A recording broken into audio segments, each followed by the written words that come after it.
Hi everybody, hope everybody's doing well. This video doesn't have a subject or any sort of guidelines. I just wanted to, get some things off my chest.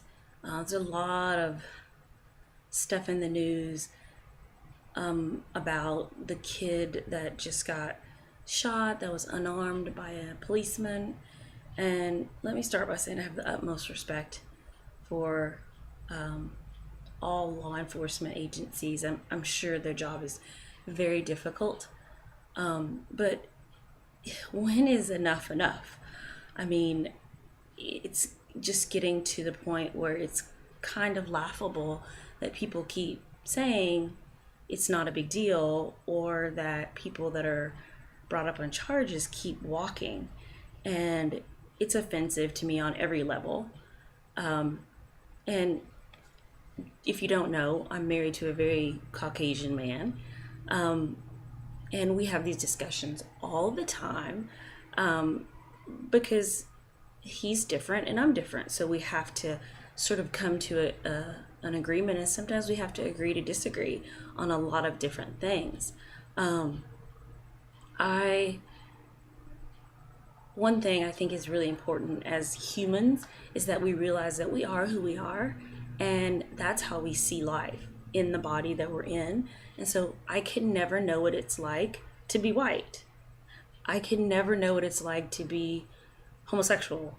I will never know what it's like to be Asian, and that's just the way it is. And so for some reason we have given ourselves permission that since we don't know what it's like, that we can make decisions for them, feel like we know how they feel, and that's just not true.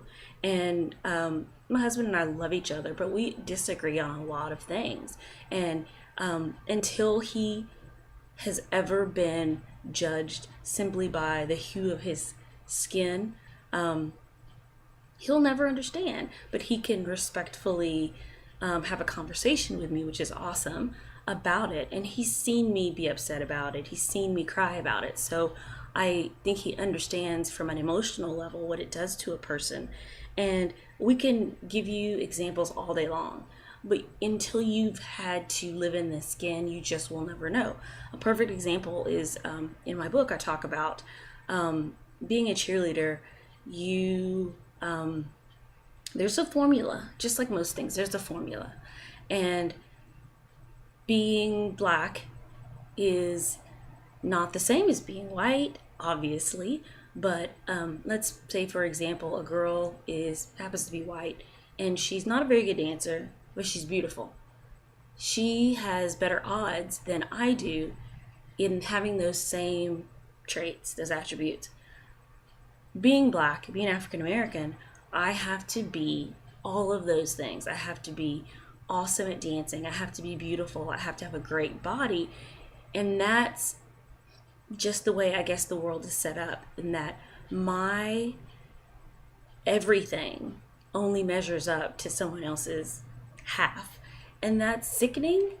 And I don't know if I've just accepted it or just learned to live with it, but it's so offensive to me when I've had people assume that because I'm a really good dancer, that it's because I'm black.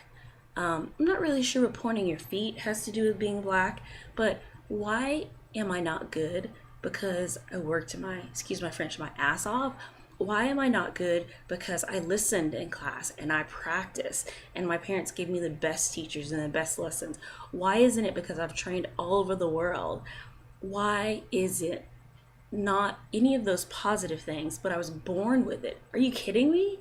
That is such a kick in the face. And until you know what that feels like, and until you can have your heart broken routinely, around that energy, you just have no idea. And so all I'm asking is that we respect each other, respect each other's differences, and have empathy for each other, because no one culture, no one race, no one gender can speak for another. It's just not okay. And we've got to do what we have to do to figure out what's wrong. And it's a huge problem.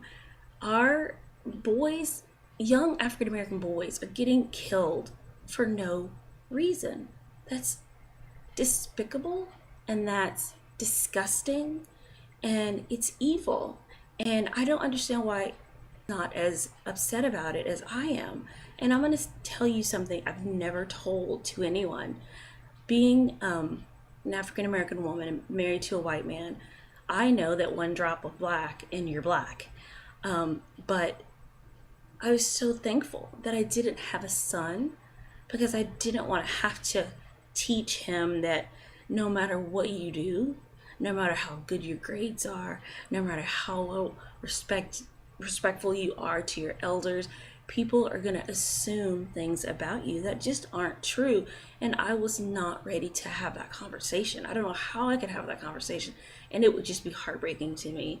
And that's probably really a cop out, but it was too much for me. And it's hard enough to have to talk to my daughters about it, how, black community may not like you because of this, white community may not like you because of this. I've been super lucky in that we live in a neighborhood that's very diverse, and we haven't had that issue, but I'm sure it's coming. But I just think that we need to hold each other to higher standards, and we need to do better, because what we're doing sucks. And this is just not okay. And I really would like to challenge everybody to think, come up with ideas. What can we do to understand, to teach everybody that we're humans and that we're not any different than anyone else? We all have to die. We all are born. We all get in the same size grave. So at the end of the day, we're all connected and we're all the same. And if somebody comes away with anything, I think I would like for you to have learned that, is that we may be so different, but we're all the same. On the inside, we're all the same. We just have different, it's so silly. It's so childish. It's so small-minded that it's ridiculous. So I just pray and ask that we try to do a better job. Peace.